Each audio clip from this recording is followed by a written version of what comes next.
Ayoma akan membahas tentang Sumatera Selatan.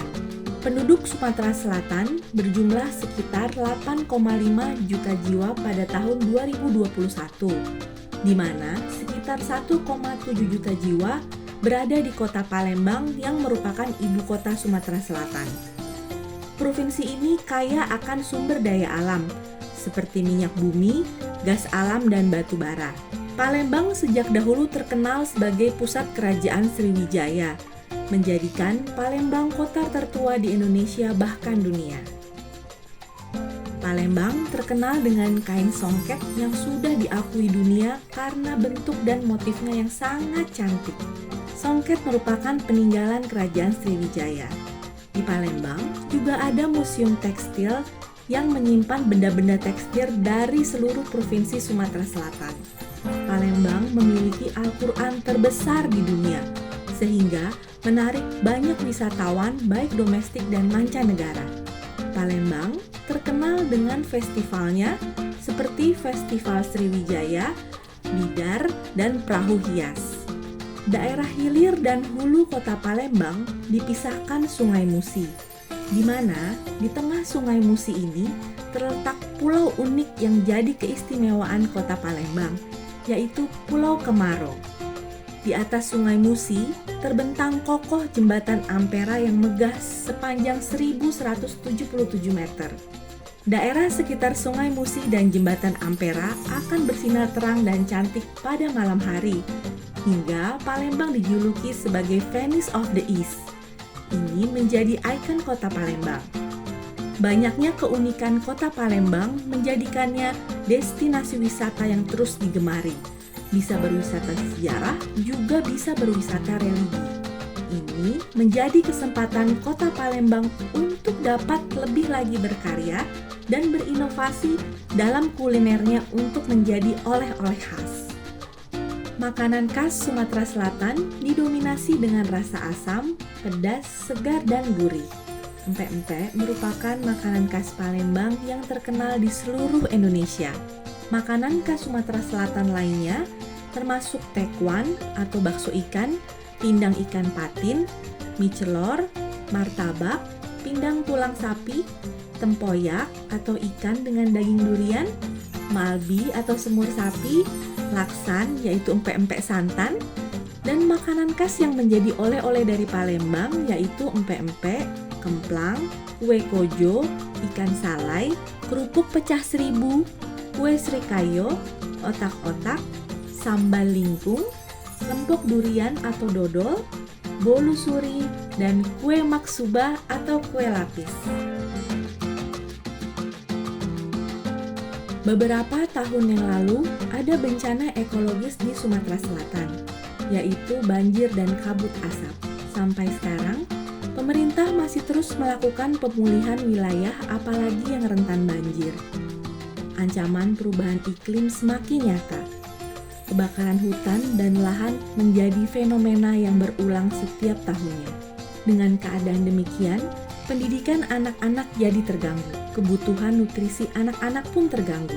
Mari ibu-ibu, agar kita dapat mendidik anak tentang nutrisi. Seiring dengan perkembangan dunia yang serba cepat, semakin mempengaruhi anak-anak kita untuk mengkonsumsi makanan dan minuman serba instan, cepat saji, yang kurang bernutrisi, yang dapat dengan mudah dipesan lewat online. Tugas yang sangat penting dan utama dari ibu di dalam keluarga adalah membina kesehatan setiap anggota keluarganya. Di sini, Ayoma siap membagi informasi kepada ibu rumah tangga dan mama tentang nutrisi. Topik-topik Ayoma dapat dilihat lewat YouTube channel, akses website Ayoma, dan sosial media Instagram. Kali ini, Ayoma menyajikan 2 topik yang menarik bagi ibu-ibu untuk mengajarkan anak-anak makan sehat. Mari ibu-ibu, kita belajar kembali menerapkan makanan dan minuman yang vital untuk tubuh sehat. Tenaga kita bukan saja dari makanan asal kenyang dan enak, tetapi Sumber tenaga kita diperoleh dari makanan dan minuman yang terdiri dari gizi seimbang, cukup vitamin dan mineral. Minum pil vitamin belum cukup, tetapi kita perlu mengkonsumsi makanan dan minuman dari produk alami.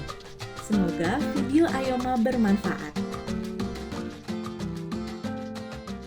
Hari ini kita akan mengenal sumber energi lain temannya si karbohidrat, yaitu makanan protein. Nah, Sharon, tahu nggak protein itu untuk apa? Protein itu untuk membangun otot-otot kita supaya menjadi kuat kan, Mah? Nah, benar sekali. Selain itu, protein juga dibutuhkan untuk perkembangan otak kita dan membentuk daya tahan tubuh kita dan masih banyak manfaat lainnya. Nah, protein juga terbagi menjadi dua berdasarkan sumbernya, yaitu protein dari hewani dan protein nabati. Nah, Sharon tahu nggak contoh-contoh dari protein hewani dan protein nabati? Kalau protein hewani ada ayam, ikan, daging, telur, susu, dan keju. Kalau protein nabati ada dari tumbuh-tumbuhan seperti kacang-kacangan, kedelai, kacang polong, kacang hijau, kacang merah, dan juga sayur-sayuran seperti brokoli dan buncis. Wah, pinter ya Sharon. Sharon sudah tahu bedanya apa. Hari ini kita cobain protein hewani ya, Mah? Nah, iya. Hari ini di sini ada ayam kecap, kesukaannya Sharon kan? Di sini ada ikan salmon di grill. Ini ada daging saus teriyaki, lalu ada telur dadar. Ayamnya kenapa nggak digoreng, Mah? Terus ikannya kenapa nggak dikasih tepung? Kan enak. Sharon tahu nggak? Kalau daging dan protein hewani itu seringkali mengandung lemak yang tinggi. Contohnya nih ya, seperti waktu kita masak sop ayam. Ya. Nah, itu kan semua direbus-rebus, dicemplung-cemplungin, nggak pakai minyak. Tapi kuah sopnya malah jadi ada minyaknya. Itu dari lemaknya ayam. Nah, sekarang Sharon bayangin deh, kalau ayam yang sudah berlemak, terus kita goreng lagi, lemaknya jadi banyak banget kan? Ini yang nggak sehat dan bikin kita jadi gemuk. Semua yang pakai tepung, terus digoreng itu crunchy. Enak kan? Tapi sayangnya itu kurang sehat. Masih inget nggak kalau tepung itu termasuk karbohidrat sederhana? Ingat, Mah, minim nutrisi. Iya, kita bisa olah bahan makanan protein hewani dengan banyak cara kan? Nah, kita bisa marinase dulu dengan bumbu supaya lebih kaya rasa. Itu bisa direbus, bisa ditumis, atau dipanggang. Nah, usahakan agar kita menggunakan minyak jangan terlalu banyak dan kita pilih minyak yang sehat. Contohnya seperti minyak zaitun. Oke, Ma, berarti ini aku cobain protein hewani dulu ya. Ya boleh dong. Nah, sekarang Sharon cobain, terus Sharon pilih mana yang Sharon suka. Ini sih aku suka semua ya, Ma. Ini bisa dijadiin menu 4 hari. Ada ayam, ikan, daging, dan telur.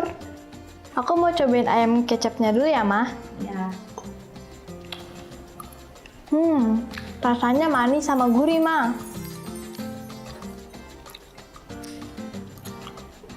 Ini salmon ya, Ma? Iya, ini ikan salmon. Ikan salmon ini tinggi omega 3 loh, bagus untuk otak. Kan aku mau cobain daging, enak ya, Ma?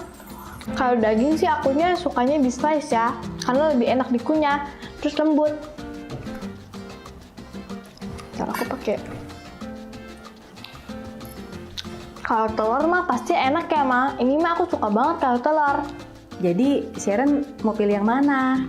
Aku sih maunya pilih daging sama telur. Oke, ayo sekarang Sharon tata di piring ya. Sharon masih inget nggak gimana cara kita harus isi piring kita? Masih dong, Ma. Di setiap piring kita harus ada gizi yang seimbang. Benar. Nih karbohidratnya kita pakai nasi ya. Ya. Terus buat proteinnya kita pakai daging sama telur. Potong aja langsung. Oke. Buat sayurannya kita pakai bayam ya, sama jagung. Nah, buah-buahannya pakai buahan kesukaan aku nih, Ma. Pakai buah naga. Yes. Sharon sekarang sudah jago nata piringnya. Nah, Sharon latihan terus ya, supaya Sharon bisa makannya lebih sehat dan yang lebih bermanfaat untuk tubuh kita. Siap, Ma. Tidak semua protein hewani baik untuk dikonsumsi secara berlebihan. Produk daging olahan seperti sosis, bakso, nugget, dan ham jadi favorit anak-anak kita ya. Namun seringkali mengandung perisa, perasa, dan pengawet. Itu gak baik untuk kesehatan. Jadi usahakan agar memilih protein hewani yang lebih sehat dan mengolahnya dengan cara yang tepat. Halo, jumpa lagi dengan saya Debbie dari Ayoma. Dari keripik sampai kerupuk, emping, crackers, pilus dan chips, dan masih banyak makanan yang sejenis, boleh disimpulkan kalau kita sangat suka sekali dengan makanan crunchy yang satu ini. Kerupuk dan teman-temannya, selain dari makanan pendamping kita sehari-hari, juga sangat disukai sebagai snack dan cemilan untuk anak-anak dan orang dewasa. Sayangnya, kerupuk, crackers, dan snack-snack ringan yang sejenis ini tidak ideal untuk dikonsumsi secara berlebihan, karena proses pengolahannya yang digoreng mengandung banyak trans fat yang tidak baik untuk kesehatan kita. Selain itu, kebanyakan dari kerupuk ini menggunakan bahan dasar dari tepung, serta dengan taburan banyak penyedap dan pewarna buatan, serta garam yang berlebihan tidak terlalu bermanfaat untuk pertumbuhan anak-anak kita, walaupun rasanya nagih.